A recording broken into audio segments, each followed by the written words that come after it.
Group boxes and panels are container controls. They're containers of other controls, including everything we've seen already, labels, buttons, text boxes, radio buttons, check boxes, and so forth.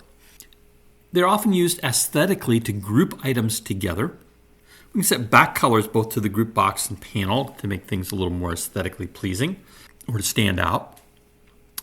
But they're also used for presenting multiple mutually exclusive radio button groups. We mentioned that radio buttons are mutually exclusive. When I choose one, the others all become unselected. But if I have group boxes or panels that each contain radio buttons, the radio buttons within each of those individual group boxes and panels are mutually exclusive only to one another. So I can have multiple groups of radio buttons, each one allowing one value to be selected. And we also use group boxes and panels to show and hide group controls. And I'll show an example of that towards the end of this video. The Hungarian notation for a group box is GRP, or some people use GB. And for Hungarian notation, it's PNL.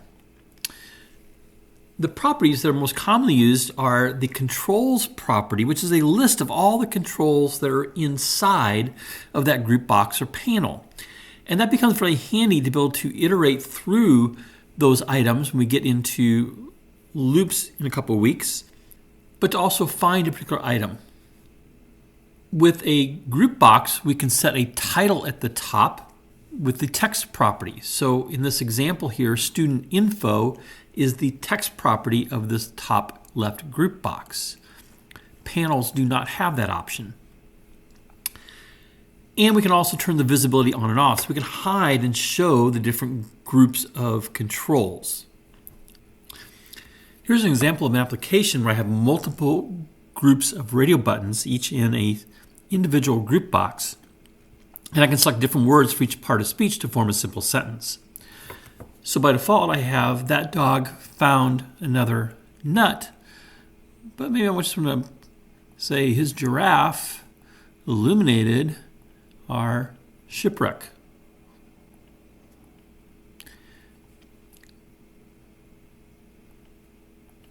A bear broke another ostrich. Kind of crazy sentences. The thing about the A and the and, I'm also using a if-then condition to check if the word following it starts with vowel or not. So A becomes an and same with ostrich. But if I change ostrich to photograph, it goes back to an A. Same if I change elephant to horse, it goes back to a simple A. Make it an alligator, we get the and. And the same with umbrella. So the takeaway here is you can use group boxes and panels to create mutually exclusive groups of radio buttons. In this example, I'm using panels to present different grouping of controls. Find the area of circles, rectangles, and triangles. So if I click the circle button, I'm getting the controls for finding the area for a circle. I can specify the radius and determine what the area is of that circle. If I click rectangle, it's going to hide that panel and show the rectangle panel. And here I can enter height and width and get the area for the rectangle. And then the triangle will hide the rectangle and show the triangle. And I can go back to the circle. So panels are used to hide and show groups of objects. We can do the same thing with group boxes. Those two are really interchangeable. It depends on how you want to design it. Let's take a look at the code for this. In the interface, I have my three buttons of BTN show circle, BTN show rectangle, and BTN show triangle. I also put a label here that just says click a button at the left. This is what's going to come up initially until I click one of those buttons. Then I have the three panels. Now you notice I have the panels down here at the bottom. And the reason for that is you can put a panel or a group box inside a panel or group box. So you have to be careful when you're creating these that that's not happening. So I'll create a panel. In this case, here's the one for the circle. And I've got a picture box here with an image for circle, and then a label, a text box, a button, and another label for the output. And I'll figure out where I want to have that located in terms of the placement in my form with the XY coordinates of that panel. So location property. I'm going to copy that move it down out of the way, and then paste another one. And now I'm working on the rectangle panel. And again, picture box, couple labels, couple text boxes, a button, and a label for the output. And those are all named, and I'll show you the code here in a minute. And then once that's done, I get it out of the way. I want to be careful I don't drop it into another panel, because you can do that. You can drag items from one panel to another.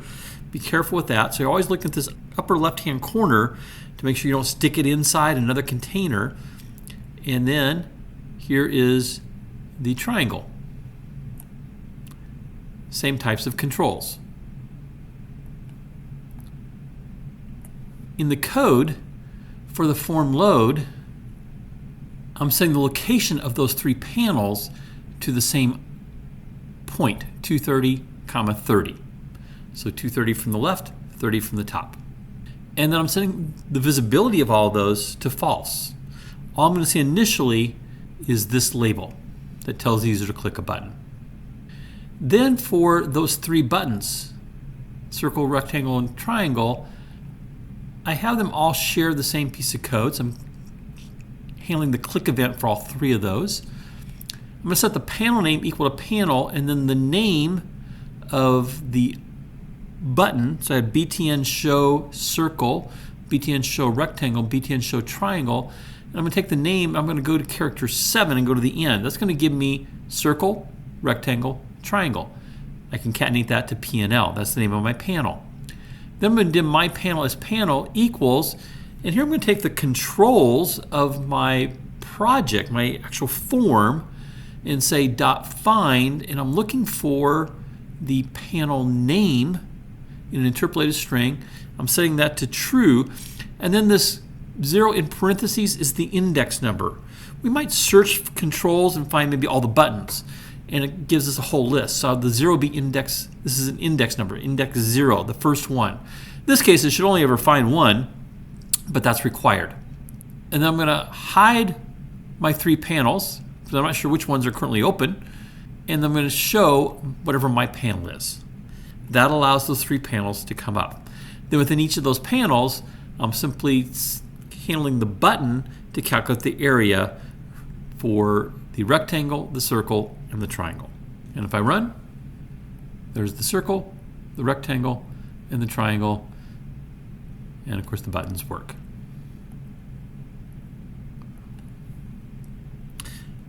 Let's take a look at the code for that sentence generator that's using the various radio buttons for the parts of speech.